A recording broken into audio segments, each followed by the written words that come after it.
capítulo 4, versículos 9 al 12.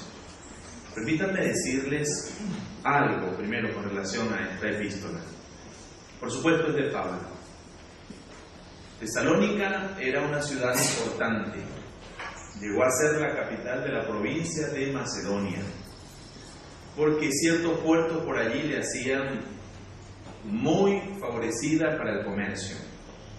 Y llegó a ser, pues, en este imperio romano, en esta provincia de Macedonia, a ser una ciudad importante. En esta ciudad había judíos, había griegos, había gentiles que llegaban de otras partes también allí. Y los hermanos de Tesalónica, la mayoría eran gentiles. ¿Se acuerdan que en Hechos capítulo 17, Pablo predicó el Evangelio en Tesalónica? Y dice que creyeron unos pocos judíos, varios varones griegos y no pocas mujeres. Muchas mujeres creyeron, así que era una iglesia probablemente que por lo menos al comienzo contaba con muchas mujeres, como es el caso hoy. En muchas iglesias son las mujeres por lo general las que responden con mayor compromiso, las que se involucran más, las que se dedican más al Señor. Estos hermanos, en su mayoría, eran hermanos que hacían trabajos manuales, artesanos, hermanos que se dedicaban a estas tareas manuales. Y allí Pablo les habla a los hermanos con relación a la segunda venida de Jesucristo. Es una de las cosas que notamos aquí en esta carta tesalónica. Pero Pablo también les habla a los hermanos con relación a la conducta, a la vida cristiana. Y entre los tantos temas que Pablo menciona, tiene que ver precisamente esto de ser hermanos, de ser parte de una iglesia, de amarnos fraternalmente. Quiero que noten tres cosas en estos versículos que vamos a leer 9 al 12. Dice, pero acerca del amor fraternal. El amor fraternal dice, no tenéis necesidad de que os escriban. Los hermanos parece que eran una iglesia muy amorosa, una iglesia muy afectuosa, muy afectiva, muy dada a expresar el cariño, el amor entre los hermanos. Pablo dice, yo no tengo necesidad de escribirle de eso. Qué bueno, cuando uno le están aplicando un examen y dice, ese contenido no te lo voy a evaluar porque ya tú dominas eso. Yo no te voy a preguntar nada de eso porque sé que estás muy bien en ese contenido, eso lo tienes muy bien aprendido. Esta iglesia en el amor fraternal le iba bien, tenía una positiva, tenía varias positivas. No tengo necesidad de escribirles de eso. Seguimos leyendo el pasaje, dice, porque vosotros mismos habéis ¿qué? Aprendido de Dios que os améis unos a otros. Entonces, el amor fraternal es algo que se aprende. Uno aprende. ¿De quién lo aprende? De Dios, que es quien nos da ese amor. Vamos con el versículo 10 y ya vamos a sentarnos. Dice, y también lo hacéis así con todos los hermanos que están por toda Macedonia. A mí me llama la atención eso de los hermanos de Tesalónica, que no solo lo habían aprendido bien, sino que eran hermanos que lo practicaban para con quienes, para con todos, porque qué cosa tan triste ir a un lugar donde se trata bien a una persona, pero se trata mal a otro. No, los hermanos de Tesalónica hacían bien en amar a todos los hermanos. Y vamos a hablar un poquito de eso al final. Pero os rogamos, hermanos, que abundéis en ello más. No hay que descuidarse. Y voy a hablar un poquito de algunos enemigos del amor fraternal, del amor entre hermanos, cómo a veces en la iglesia se pierde el foco de que somos una comunidad cristiana, una comunidad de hermanos, y tenemos que abundar cada vez más. Vamos con el versículo 11, dice, y que procuréis tener tranquilidad y ocuparos en vuestros negocios. Ahí está. Los hermanos eran comerciantes, se dedicaban a los trabajos. Dice, estén tranquilos, tengan tranquilidad con los hermanos, tengan tranquilidad con las otras personas, ocúpense en vuestros negocios, sigo leyendo, y trabajar con vuestras manos de la manera que os hemos mandado. Pablo mismo les dio lección de ser un trabajador en las carpas. Pablo levantaba carpas. Y así llegamos al versículo 12, dice, a fin de que os conduzcáis honradamente, la ética cristiana, una comunidad donde hay ética, donde los hermanos se comportan con honradez para con los de afuera y no tengáis necesidad de nada. Tomen sus asientos, por favor. Y yo he titulado este mensaje, una comunidad de hermanos. Una comunidad de hermanos. La palabra hermanos, del griego adelphos, es un término que tiene una idea que es importante tanto en el Antiguo como en el Nuevo Testamento. en el Antiguo Testamento, con otra palabra por supuesto del hebreo, ustedes van a encontrar la idea de ser hermano.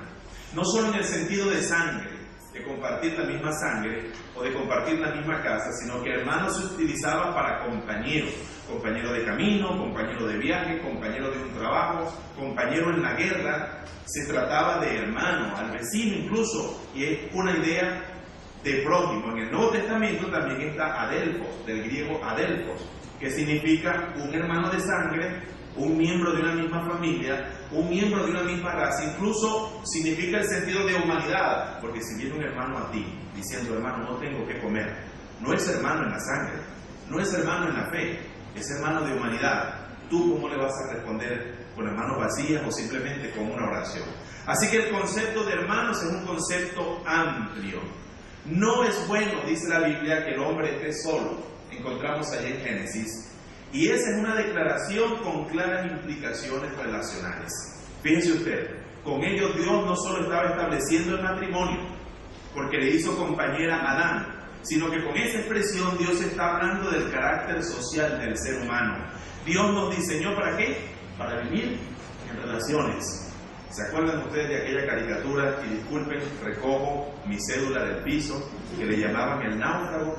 Salían algunas libreticas que usábamos algunos de nosotros en el liceo y para algunas otras actividades. Aparentemente, un ser que se quedó por allí en alguna parte, en alguna isla, y siempre tenía alguna alusión a una botella, un mensaje. No podemos vivir como náufragos. No somos islas, somos seres en relaciones.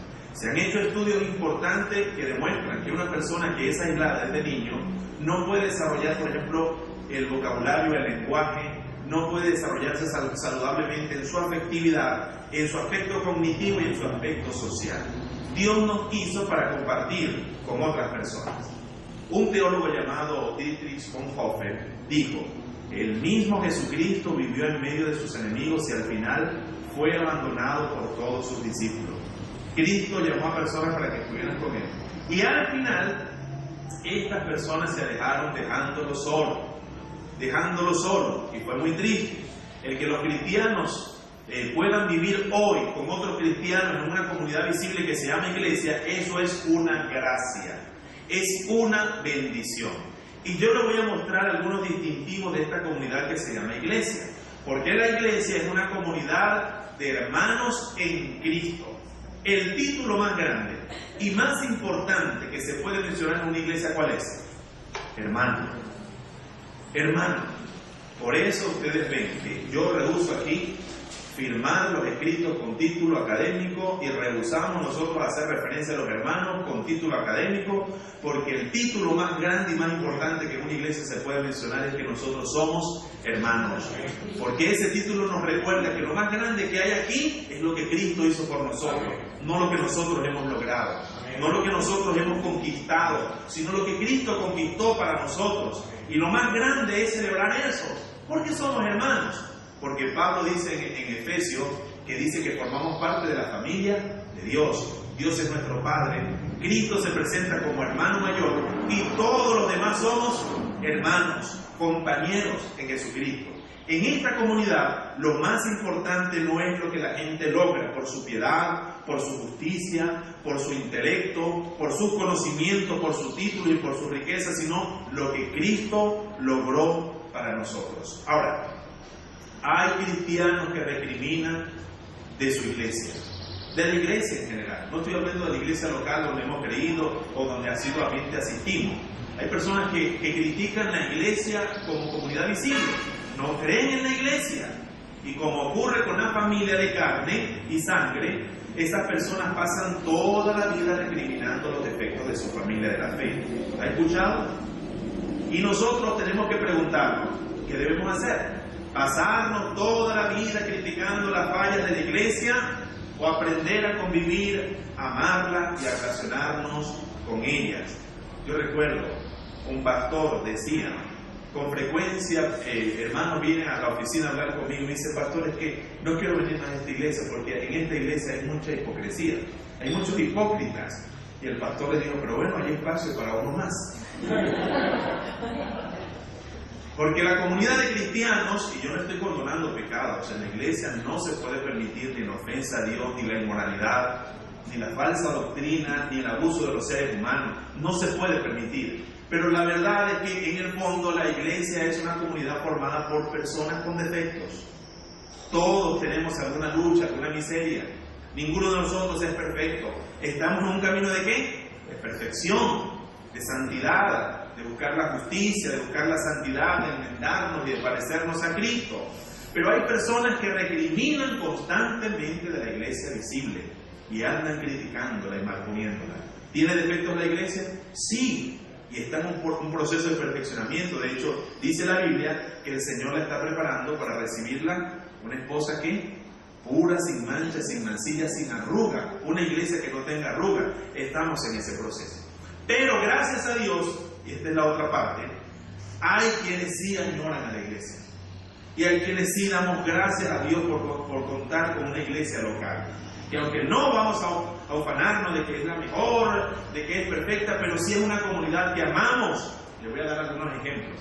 ¿Se acuerdan cuando el salmista en el Salmo 42 dice, Salmo 42, 4, se me destroza el corazón al recordar cómo solían ser las cosas?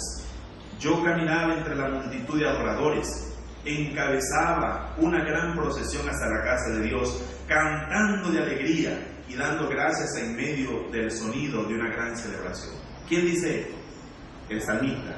¿Y en qué momento lo dice? En un momento en que él estaba fuera de Israel.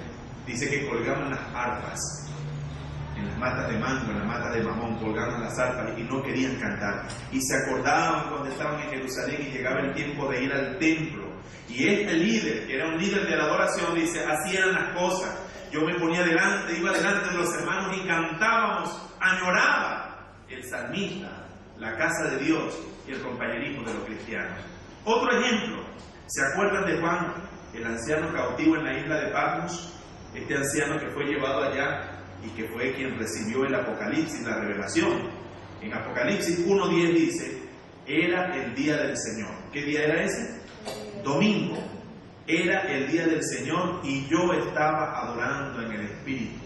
De repente, oí detrás de mí una fuerte voz, como un toque de trompeta. Es decir, que algunos pensamos que Juan estaba acordándose de su iglesia, de sus hermanos, y él mismo comenzó a hacer su culto personal, y en ese culto Dios le hace semejante revelación. Voy a mostrar otro ejemplo más. Pablo, en la cárcel, recordaba a los hermanos y deseaba mirarles, compartir con ellos. Recordaba, por ejemplo, las lágrimas de Timoteo cuando se despidió de él. Segunda de Timoteo 1:4.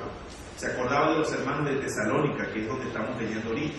Si usted busca ahí en su Biblia, el capítulo 3, versículo 10, fíjese cómo dice: día y noche oramos con fervor por ustedes, pidiéndole a Dios que nos permita ¿qué?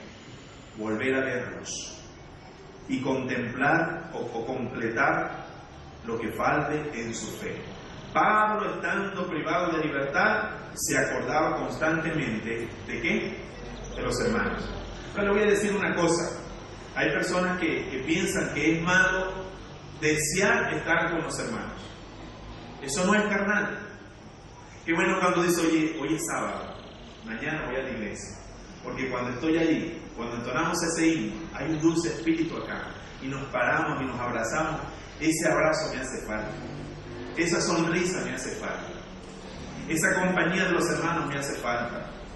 Y no se sienta mal, no es carnal sentir deseo de estar en compañía de los hermanos. Por ejemplo, hay hermanos que están privados de libertad y ellos no pueden gozar lo que usted y yo hoy. Hay hermanos nuestros, porque me han tocado visitarles, que están enfermos y ellos dicen: pastor, ¿cuánto quisiera yo ir a la iglesia, a leer la Biblia con mis hermanos, a entonar los cantos con mis hermanos? El cristiano aislado reconoce en el hermano un signo de Dios. Acuérdense que Juan decía: nadie puede decir que ama a Dios a quien no ve y no es capaz de ¿qué? De amar al hermano que ve, que toca. El hermano se convierte en un símbolo concreto del amor de Dios y de la presencia del Señor. Y díganme usted, hermano, cuando no solo en la iglesia, sino que nos reunimos con un 4 en la mano y entonces tenemos una arepa rellena y hacemos una parrilla y leemos la Biblia y compartimos, nos hacemos un sancocho. ¿Qué está pasando allí? Bueno, estamos comiendo, es verdad, pero estamos practicando lo que va a ser la eternidad. Porque eternamente dice que estaremos con los santos, alabando al Señor, en la presencia del Señor. Comunidad cristiana significa comunión en Cristo y por Jesucristo. Yo quiero que se detenga un ratito aquí conmigo. Porque el concepto de iglesia se ha ido distorsionando en el tiempo. Y la iglesia se ha convertido en una estructura de poder. En la historia del cristianismo, usted comienza a estudiar la historia del cristianismo, usted se va a dar cuenta que cuando hubo esa fusión entre iglesia y Estado, por ejemplo, que Constantino, no sabemos si se hizo cristiano o no, siglo III de la era cristiana, pero hubo un matrimonio ahí medio raro, entonces sencillamente se enterraba la espada y la cruz. La tierra era del rey y las almas le pertenecían al cristianismo. Comenzó a desvirtuarse la iglesia. Y en vez de ser una comunidad en Cristo y por Cristo, se convirtió en una institución de poder. Y eso es una desvirtuación de la iglesia. Pero si usted sigue leyendo la historia del cristianismo, se dará cuenta también que la iglesia en un momento se convirtió, o por lo menos el cristianismo, se convirtió en una propuesta de imperio. Cuando comenzó entonces a ejercerse imperio sobre otros pueblos, a no respetarle la diferencia de otros pueblos, a imponerle incluso hasta matar a otros pueblos, para que la gente abrazara por la fuerza y violencia al cristianismo. Y eso no fue el proyecto de Cristo nunca. Cristo siempre quiso hacer una ¿qué? Si quiero que recuerde algo cuando se vaya de aquí que me interesa, muy importante, es que comunidad cristiana significa ¿qué? Comunión en Jesucristo y por Jesucristo. No una estructura de poder. No una versión de algo que se impone. Tampoco un mercado donde se hace negocio con la fe. Es una desvirtuación. Entonces se ha hecho de la iglesia, por ejemplo, un mercado donde usted paga por milagros. Y la iglesia también se ha reducido a veces a un tipo de gimnasia de la psicología, donde la gente viene pues a quitar sus toxinas psicológicas, a llenarse de pensamiento positivo y a llenarse de buen ánimo para seguir en la vida haciendo sus proyectos. Entonces ha pasado a ser también como una especie de gimnasio, como una especie de club, como una especie de mall donde usted encuentra de todo. Y en vez de irse a otro lugar, usted se viene a estos lugares donde hay de todo, y en vez de ir a consumir a un centro comercial, usted se viene a estas grandes iglesias donde hay de todo. Y entonces, pero se ha perdido el sentido de ser una comunidad donde se honra a Cristo, donde se ama a Cristo, donde estamos alrededor de Cristo para conocer a Cristo y para honrarle. Y el centro ha pasado a ser el dinero, el éxito, los milagros, los beneficios. Se ha hecho de la iglesia una especie de farmacia. Voy allá a buscar una medicina para esto. Y aunque sí, en la presencia del Señor, Él nos sana, encontramos alegría, encontramos paz, el propósito principal de una iglesia, ¿cuál es? Estar alrededor de Cristo, adorar a Cristo, imitar a Cristo, seguir a Cristo y servir a Jesucristo. Si vamos a ser una comunidad cristiana, eso tenemos que ser. Ahora, si vamos a hacer cualquier otra cosa, vamos a desvirtuarlo, pero vamos a ponerle otro nombre. No podemos llamarnos comunidad cristiana, porque una comunidad cristiana es la comunión de creyentes en Jesucristo y por Jesucristo. Se me quedaron callados, no sé si... Sí, hermanos, y voy a cerrar ese punto diciendo que en la historia ha sido una lucha constante para la iglesia en ser la iglesia de Jesucristo y no ser otra cosa. Donde, por ejemplo, una persona es el showman y estamos esperando porque es una persona muy importante y muy sutilmente esa persona le toma el lugar a Cristo. Tengamos mucho cuidado, hermano. El predicador tiene sentido si solo nos muestra a Cristo, porque hasta el Espíritu Santo, que es el Espíritu Santo, dice que no vino a buscar gloria para Él, sino ¿para qué? Para mostrarnos y glorificar a Cristo. La comunidad cristiana es cristiana en tanto Cristo es el centro de esa comunidad. Su palabra, su carácter y su propósito. No desvirtuemos la iglesia. Estamos hablando entonces de una comunidad de hermanos. ¿Y por qué somos hermanos? Porque Cristo nos ha salvado. Cristo nos ha reconciliado con Él. Escuche, la salvación es un regalo que hemos recibido ¿por qué? Por buenos, por gracia. Un regalo que hemos recibido de balde, que Cristo nos ha regalado por su palabra, pero es también algo que compartimos entre los hermanos. Este encuentro en esta comunidad solamente es posible por Cristo. Busque cualquier otro colectivo y se va a dar cuenta que la gente anda peleando y nunca se ponen total y completamente de acuerdo, porque no es posible por los medios humanos hacer comunidad. Es posible por los medios humanos hacer fundaciones y otro tipo de asociaciones, pero una comunidad cristiana que tenga la paz y la reconciliación, donde todos son hermanos y son iguales a pesar de la diferencia, solamente eso lo hace Cristo. Efesios 2:14 dice: Jesucristo es nuestra paz, que de varios o de dos pueblos hizo uno, y ya en este pueblo no hay mujer ni hombre, esa no es la separación, ya no hay judío ni gentil, no hay bárbaro ni escita, no hay doctor ni indoctor. Aquí esas categorías Cristo las derrumba todas y la sangre de Cristo nos iguala. Eso solamente es posible cuando se habla de una comunidad cristiana. Ustedes ven cómo está el mundo. El mundo cómo está, separado por hostilidades. Dos pueblos hermanos en el Medio Oriente. ¿Saben ustedes? Son pueblos hermanos. Llevan la sangre y los mismos genes y se están matando. Y los pueblos están divididos, porque no es posible para el humano crear una comunidad donde reine la paz, donde todos sean iguales. Eso solamente lo logra ¿quién? Jesucristo. Por su sangre nos hizo un solo pueblo. Es esa presencia del Señor la que nos hace un pueblo distinto. En presencia de un hermano, para ir cerrando, en presencia de un hermano debemos saber que nuestro destino es estar unidos con Él en Jesucristo por toda la eternidad. Así que, hermanos, vamos a aprender a mirarnos hoy. Lamentablemente, en las congregaciones y predicadores y pastores nos hemos encargado más bien de sembrar discordia, diferencia, rencillas y separación entre los hermanos, en vez de ubicarnos en lo común que tenemos, que es la sangre de Cristo. Pablo dice: un Señor, una fe, un bautismo, un Dios que es para todos.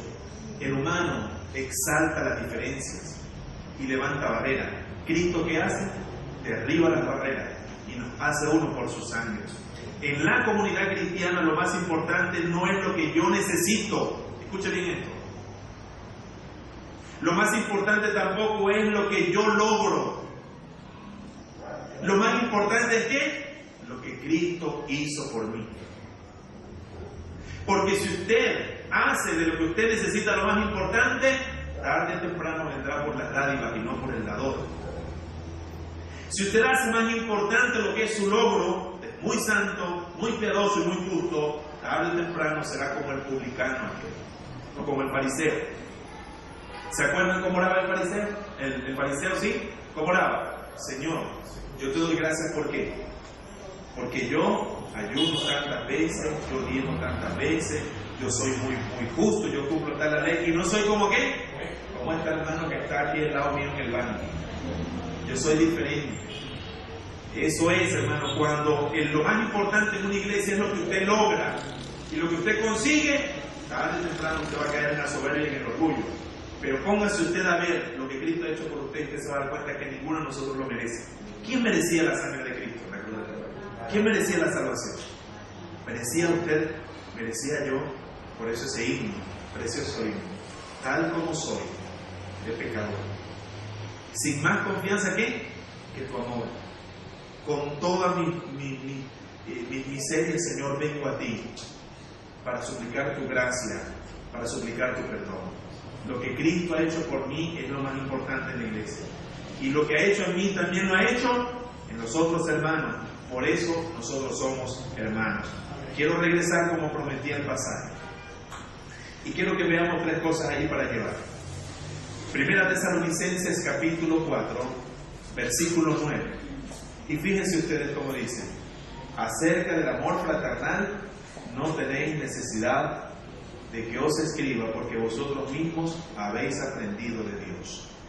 Hermanos, yo creo que una buena oración para hacer hoy es: Señor, enséñame como cristiano y como cristiana ¿a qué? A amar como tú me amaste. Y es lo que Pablo dice en Colosenses. Por la clase de amor que Dios nos amó, vamos a amar a los hermanos. Y así como fuimos perdonados, vamos a estar dispuestos ¿a qué? a perdonar. ¿Cómo dice la oración modelo del Padre Nuestro? Dice, y perdona nuestras deudas. ¿Quién está en deuda con Dios? Todos estamos en deuda con Dios cada día. Así como nosotros perdonamos a quienes nos ofenden. Porque si yo no perdono a otro, ¿cómo puedo esperar, exigir o merecer siquiera el perdón de Dios en mi vida? Entonces, lo primero que quiero que llevemos es que tenemos que aprender a amar como Dios ama. ¿Es fácil? Es muy fácil predicarlo. Es fácil leerlo en la Biblia. Es fácil incluso hasta enseñarlo en un grupo de discipulados en una lección de escuela dominical. Pero cuando nos toca perdonar a otro y amar a otro como Dios me ama, se tranca el serrucho. Y me disculpan la frase allí vulgar. El serrucho se tranca porque nosotros solos no podemos amar con esa clase de amor. A menos que aprendamos de Dios y que el Espíritu de Dios, como fruto del Espíritu, que es amor, nosotros no vamos a disfrutar el amor fraternal. Entonces, aprendamos a amar a la manera de Dios. Segundo, vamos al versículo 10. Aprendamos a amar sin acepción de personas. Es lo que encuentro en el versículo 10, dice, ¿lo hacéis así con qué? Con todos los hermanos. Había un problema en Santiago. ¿Se acuerdan cuál es el problema en Santiago? ¿Cuál era el problema, hermano? Ayúdenme a recordarlo. ¿Cuál era el problema en Santiago? Cuando llegaban las personas que tenían unas ropas bien bonitas y tremendos anillos, ¿saben qué hacían con ellos? Hermanos, los ponían en los primeros asientos. ¿Ustedes creen que eso es de buen gusto para Dios? Que en una comunidad que se llama cristiana, al que tiene poder adquisitivo y que es de X clase social, se le trate mejor que una persona que venga vestida con humildad y con sencillez y que no tenga? ¿Ustedes creen que a eso se le puede llamar cristianismo? No. Santiago dijo, hermano, eso no es posible. Y no es porque Dios ame más a un pobre que a un rico, no, Dios ama a todos por igual. Lo que Dios no tolera es que se desprecie a alguien porque no tiene condiciones. Porque ustedes creen que la salvación es por gracia. Porque si la salvación fuera por obras, como algunos quisieran que fuera, solo los que tienen para dar, comprar y regalar se salvarían. Pero Dios nos regaló todo por igual. Entonces aquí se nos enseña a practicar una clase de amor fraternal que sea para con todos. Viva usted donde viva, tenga usted o no tenga. Porque si no, entonces ¿qué esperanza hay para este mundo si aquella que se llama comunidad cristiana no es capaz de incluir a todos? Por eso tengo un gran problema con algunas iglesias. Hubo un tiempo, un movimiento del desarrollo de la iglesia que se llamaba iglesias homogéneas. Y entonces se hacían iglesias nada más para universitarios. Entonces, iglesias no más para, vamos a alcanzar a los profesionales. Entonces se hacían iglesias no más para empresarios. Eso es porque se dice que cada quien, las unidades homogéneas tienen que estar juntas. Eso no es cristiano. Eso será humano. Eso será técnica humana. Pero en Cristo eso no camina. Porque la iglesia es ¿para quién? Para todos. Todos tienen que tener lugar en la iglesia y todos tienen que recibir el mismo trato. Yo no puedo darle un pedazo de torta al hermano tal porque es el hermano no sé qué cosa y el hermano de condición más humilde tratarlo de una manera despreciable. No. Dice, ustedes aman a los hermanos, a todos los aman. Pero Pablo le dice, hermanos, aunque ustedes lo están haciendo bien, ¿qué dicen? Abunden en eso. Abunden en eso. Abunden en eso. Nunca empalaga el amor fraternal.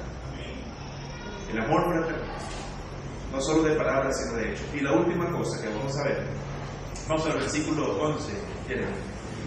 Y dice, procuréis que tener tranquilidad. No sé cómo dice otra versión que usted pueda tener en la mano, o en su paz, dice, o en su equipo celular. Dice, tengan paz. Estén tranquilos con los hermanos. Hermanos, siempre en la familia, siempre tenemos paz y tranquilidad. Siempre. Las parejas pasan por momentos de turbulencia, momentos terribles en la relación.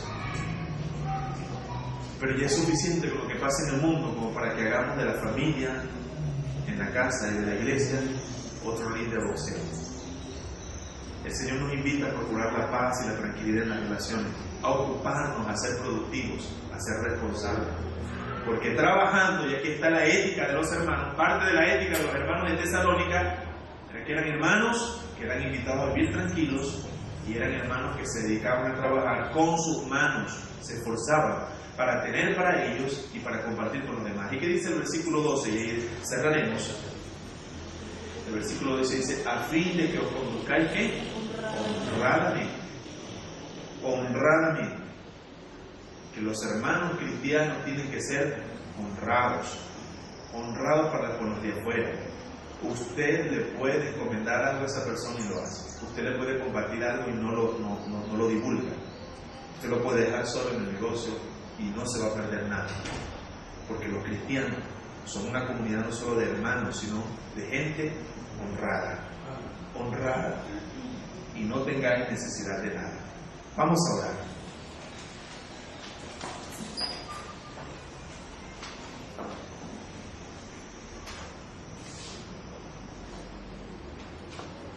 Señor, perdónanos si en algún momento de la vida no hemos apreciado lo que significa una comunidad cristiana, que tiene defectos, pero que está conformada por los hermanos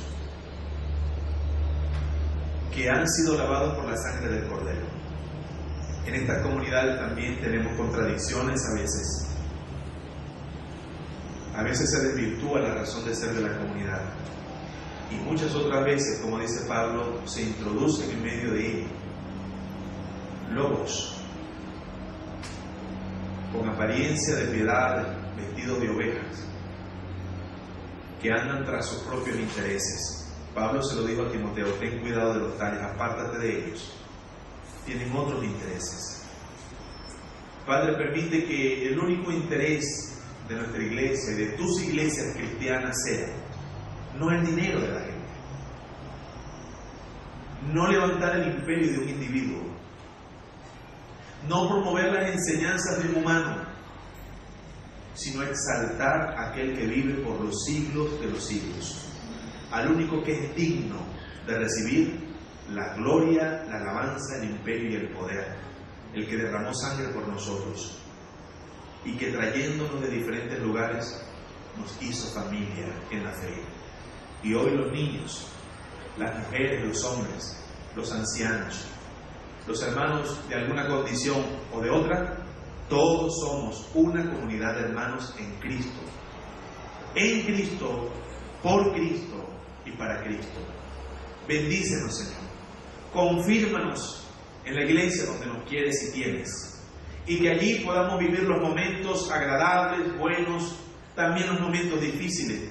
Que en ese lugar podamos dar y recibir para gloria y alabanza de nuestro Señor Jesús. En el nombre de Jesús oro. En el nombre de Jesús oramos dando gracias. Amén y amén.